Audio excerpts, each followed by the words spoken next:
last operation पे जी जब जा रहा था बस पे, तो एकदम से वापस हुआ तो उनके हैं यूनिट के अफसर हैं कैप्टन इसाक जी तो जब जा रहे थे जी तो ये मुझे कहते हैं मामा ये टैग ये वार टैग है इसको आर्मी में ना वार टैग कहते हैं कि जब एक आदमी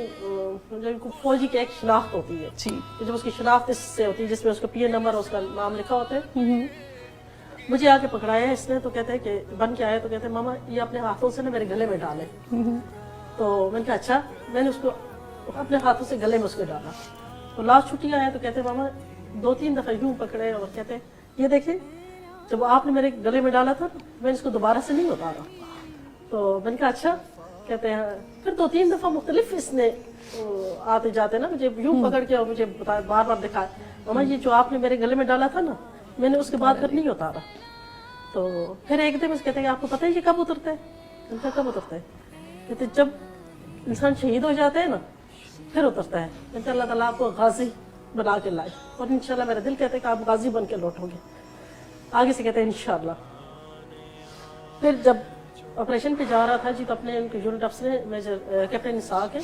तो उनको एकदम से वापस हुआ तो कहते हैं कि यार साहब बात सुनना ये जब मैं शहीद हो जाऊंगा ना तो ये वार टैग ना मेरे गले से उतारना और मेरी मामा के हाथ में जाके देना तो वो कराची से अपनी वालदा के साथ आए और ये वार टैग उनकी वसीयत के मुताबिक मेरे हाथ में रखा और जब मैं वार टैग देखा तो हमारे खून से ये सुर्ख हुआ था और फिर ये वार टैग मैंने अपने गले में डाला अभी ये मेरा ये तब उतरेगा बस इस वार टैग की वजह से वो अल्लाह ने उसकी शहादत को कबूल किए अल्लाह इसकी बरकत से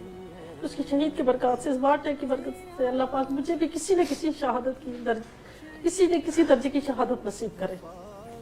और ये भी तब भी उतरेगा जब मैं अल्लाह पाक